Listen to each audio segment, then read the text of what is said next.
ओं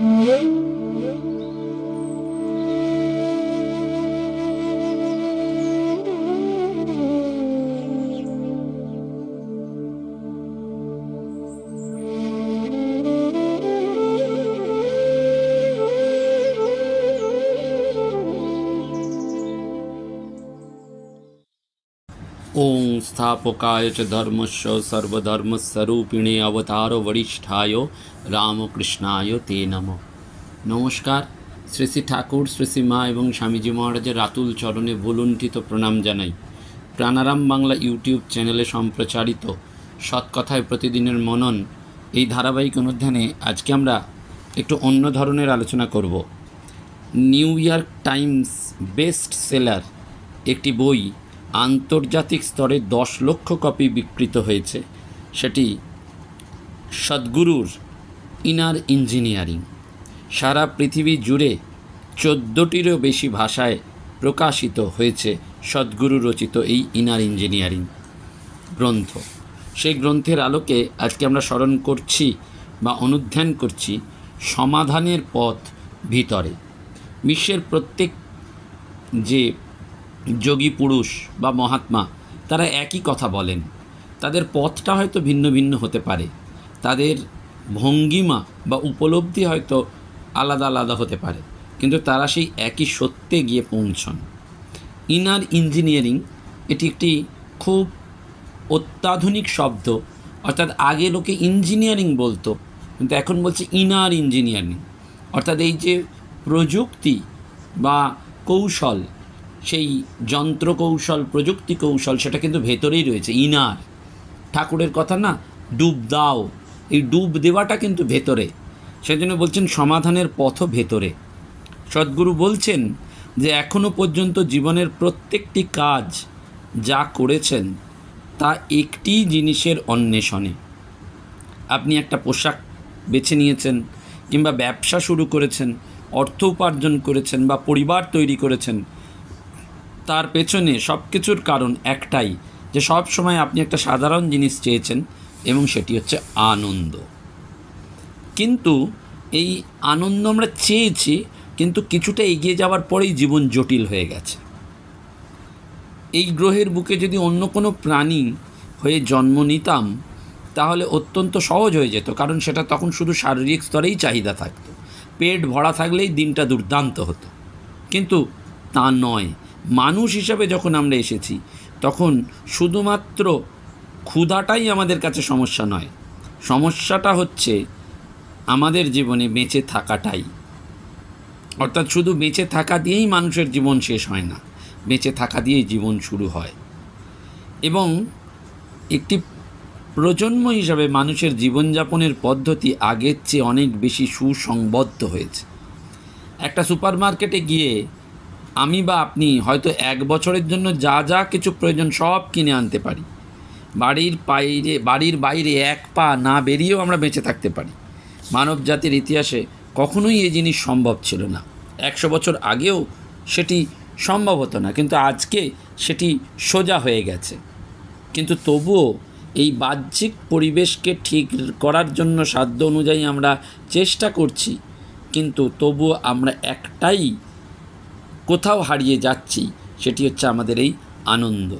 আরামপ্রিয় প্রজন্ম আমরা পেয়েছি, সর্বাধিক আনন্দিত বা বেশি ভালোবাসায় বেষ্টিত একটা জীবন পেয়েছি, কিন্তু সর্বাধিক শান্তিপূর্ণ জীবনের সন্ধান আমরা পাইনি। তাহলে ভালো থাকা বলতে গেলে আমরা কি বুঝি? সহজভাবে বলতে গেলে ভালো থাকা হলো ভিতরের এক গভীর মনোরম অনুভূতি। শরীরে মনোরম অনুভূতি হলে সেটাকে আমরা সুস্বাস্থ্য বলি, এবং সেটা আরও অত্যন্ত মনোরম হলে তাকে আমরা সুখ বলি। যখন আমার মন প্রীতিকর হয়ে ওঠে তখন তাকে আমরা শান্তি বলি। যখন অত্যন্ত প্রীতিকর হয় তখন তাকে আমরা আনন্দ বলি। আবেগটা যখন মনোরম হয়ে ওঠে তখন তাকে আমরা ভালোবাসা বলি।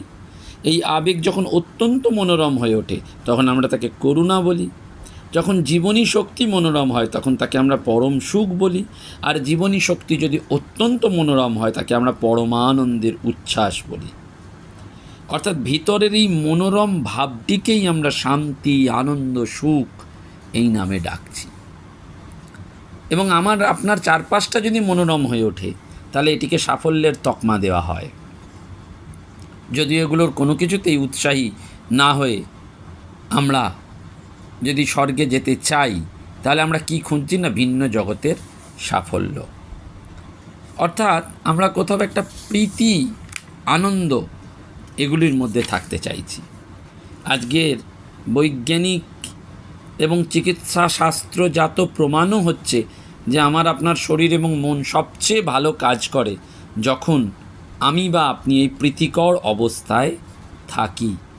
অর্থাৎ 24 ঘন্টাই যদি আমরা পরমানন্দে ভরপুর হয়ে থাকতে পারি, তাহলে আমার বৌদ্ধিক সক্ষমতাও আমাদের দ্বিগুণ হয়ে যেতে পারে।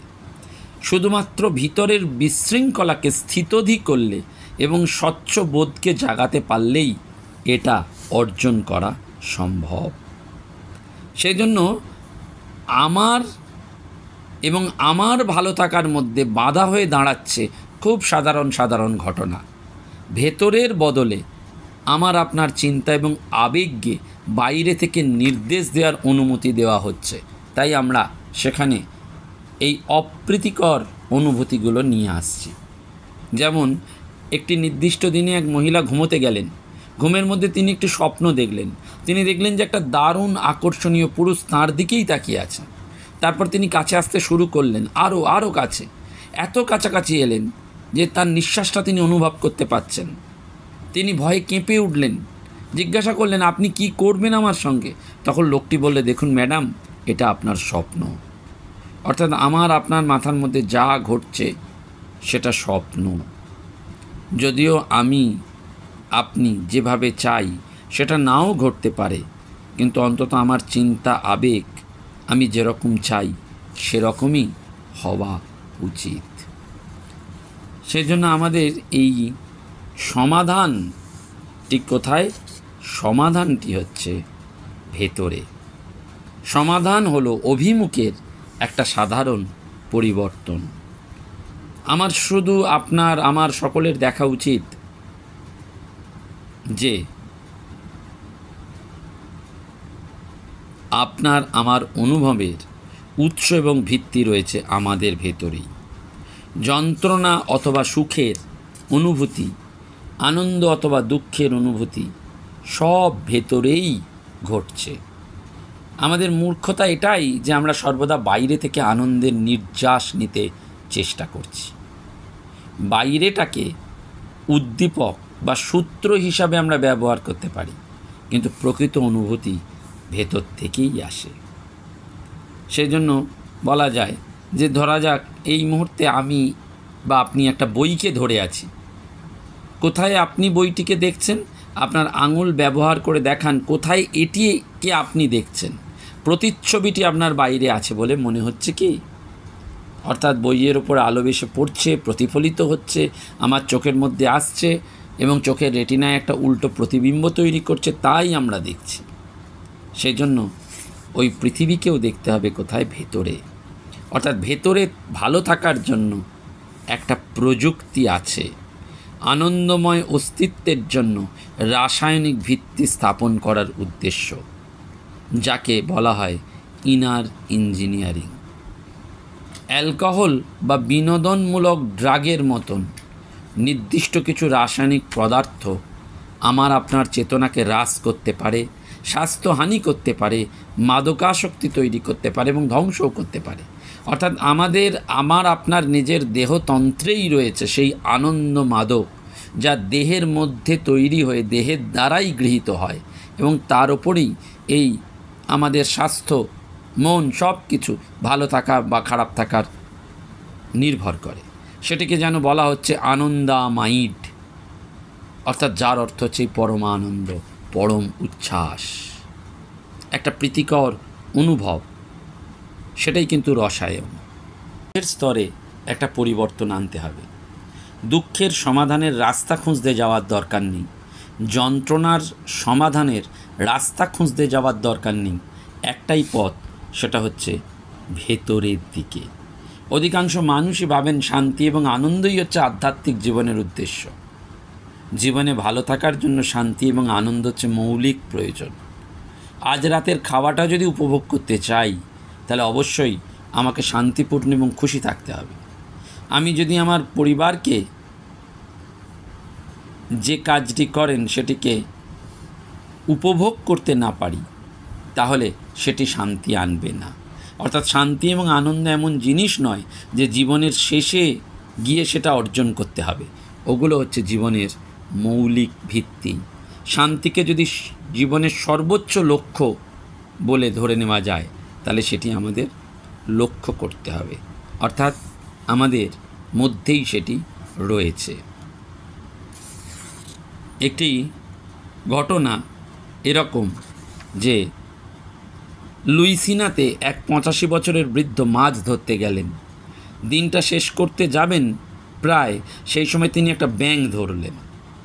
যখন তিনি এটাকে আবার জলাশয়ে ছেড়ে দিতে যাবেন, সেই মুহূর্তে ব্যাঙটা কথা বলে উঠল। সে বলল, আমাকে শুধু একটা আবেগ ভরা চুম্বন দাও, আমি একটা সুন্দর যুবতী রমণীতে পরিণত হব। বৃদ্ধ মানুষটি বহুক্ষণ ধরে ব্যাঙটিকে পরীক্ষা করলেন। ব্যাঙটি প্রত্যাশার বশে ঠোঁটগুলো উপরের দিকে কুঞ্চিত করে রেখেছিল। তারপর সেই বৃদ্ধ মানুষটি ব্যাঙটিকে তার মাছের থলিতে রেখে দিলেন। ব্যাঙটি চিৎকার করে বললেন, তুমি কি আমার কথা শুনতে পাওনি? তখন সেই বৃদ্ধ মানুষটি বললেন, আমার এই বয়সে আর ওই সুন্দরী যুবতী রমণীর প্রয়োজন নেই। বিশ্বাস করো, আমার এখন ওটির দরকার নেই, আমি টাকার গন্ধ পাচ্ছি।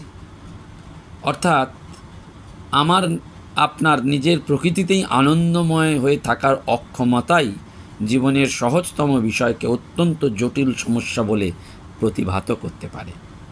মানবিক সুখের খোঁজ করতে গিয়ে আমরা এই পৃথিবীটাকেই ছিন্ন ভিন্ন করে ফেলেছি। মানুষ যখন জীবন বলে, তখন সে বোঝাতে গিয়ে তাদের কাজ, পরিবার, গাড়ি, ভগবানের কাছে প্রার্থনা এই সবটাকে নিয়ে বলে। কিন্তু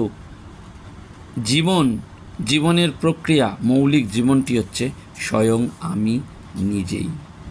সেই জন্য আলোকপ্রাপ্ত হওয়াটা কোনো অভীষ্ট পূরণ বা কৃতিত্ব অর্জন নয়, এটা স্বগৃহে ফিরে আসা। আমাদের এই স্বগৃহে ফিরে আসতে হবে। অর্থাৎ আমরা হারিয়ে ফেলছি যে কোনটা আমাদের বাইরের এবং কোনটা আমাদের ভেতরের।